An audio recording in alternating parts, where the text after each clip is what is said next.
Many centuries ago, on the American continent, a kingdom of bloodthirsty warriors underwent a miraculous change of heart. They were converted to the gospel of Jesus Christ. Ever after, they refused to take up arms against their attackers.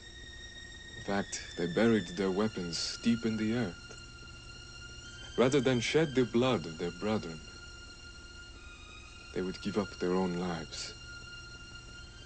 When their attackers saw this, that they would not flee, but would lie down and perish, praising God in the very act, their hearts were touched, and they threw down their weapons. And that day, the people of God were joined by more than 1,000 souls. Do you intend to keep this book? I do. 10 days confinement, with the order that you speak no more of this nameless book and its stories.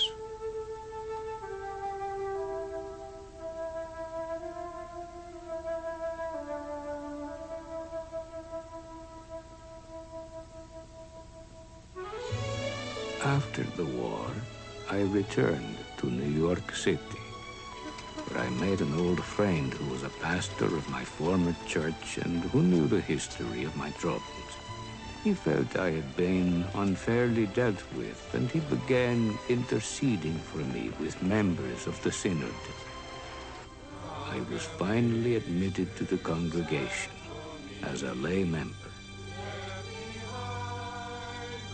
As an experiment, it was agreed that I should accompany my pastor friend on a mission to Australia.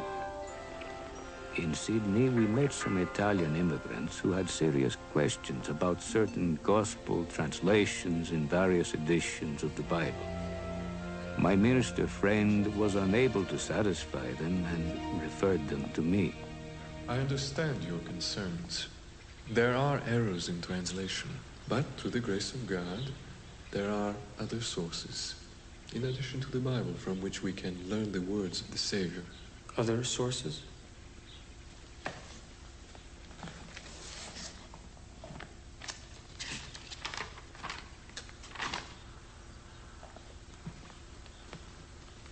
Verse 16.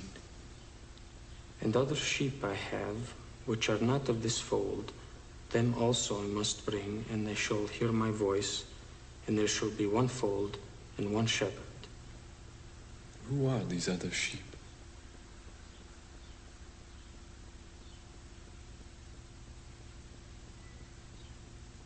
Shortly after the Savior's resurrection and ascension in the Eastern Hemisphere, he appeared in the Western Hemisphere to the inhabitants of the ancient Americas. But where have you learned of this?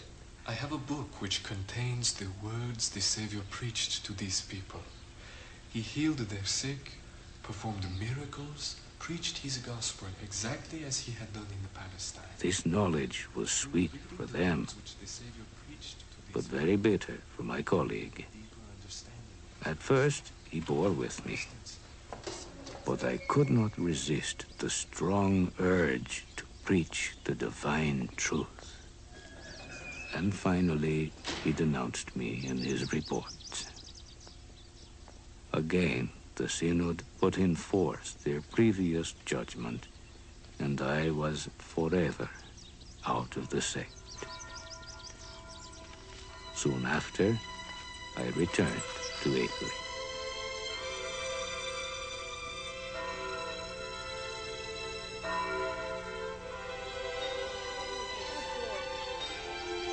In May 1930, while seeking for some information in a French dictionary, I stumbled onto the source of my precious book.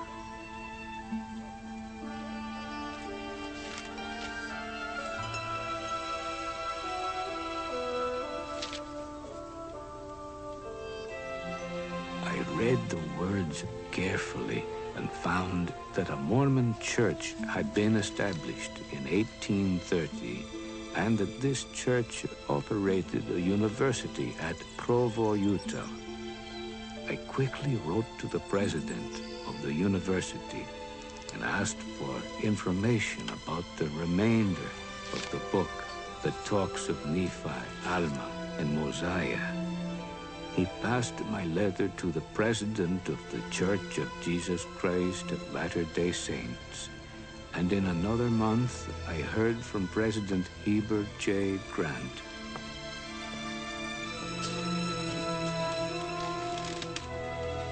He sent me a copy of the Book of Mormon in Italian and said that he had informed the president of the European missions in Liverpool, England, Elder John A. Widsoe, to arrange baptism.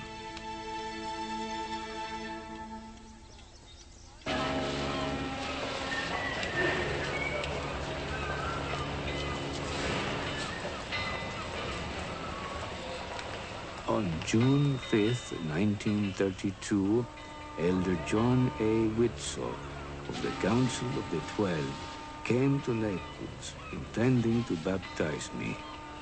But the revolution between factions on the island of Sicily caused the police of Palermo to prevent me from going to Naples.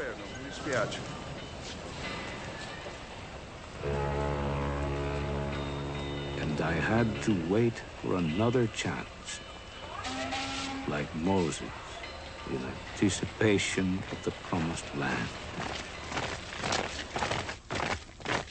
I was called to arms during the Italian-Ethiopian War in 1934, and this further prevented anyone with authority from reaching me for baptism.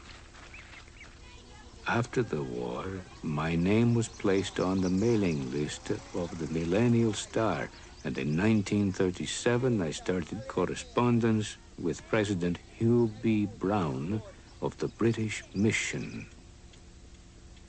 He wrote to me saying that he would be in Rome on a certain day and I could meet him there and be baptized. However, his letter of invitation for me to go to Rome was delayed until the day in which he left for America because of the outbreak of World War II. At that time, all missionaries in Europe returned to America. Thus, I was deprived of baptism and cut off from any news of the church.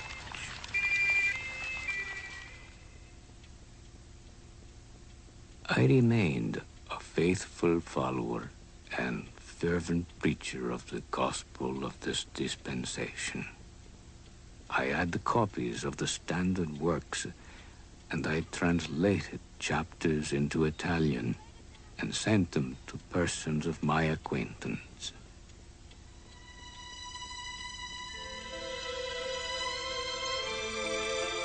Dear Elder Widsoe, my purpose in writing is to ask you to please help me to be baptized soon. My greatest desire is to receive this essential ordinance from an authorized servant of God.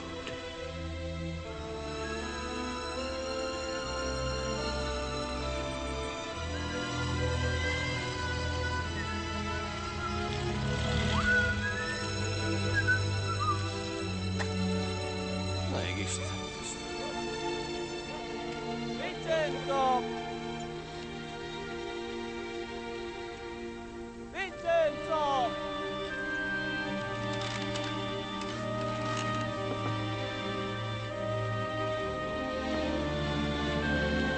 Che c'è, Giovanni? C'è una lista da America! Aspetta, aspetta.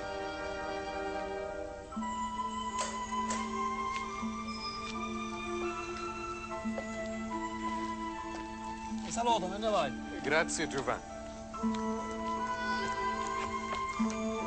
Elder Widsoe answered, saying that he had asked President Samuel E. Bringhurst of the Swiss-Austrian Mission to come down to Sicily and baptize me.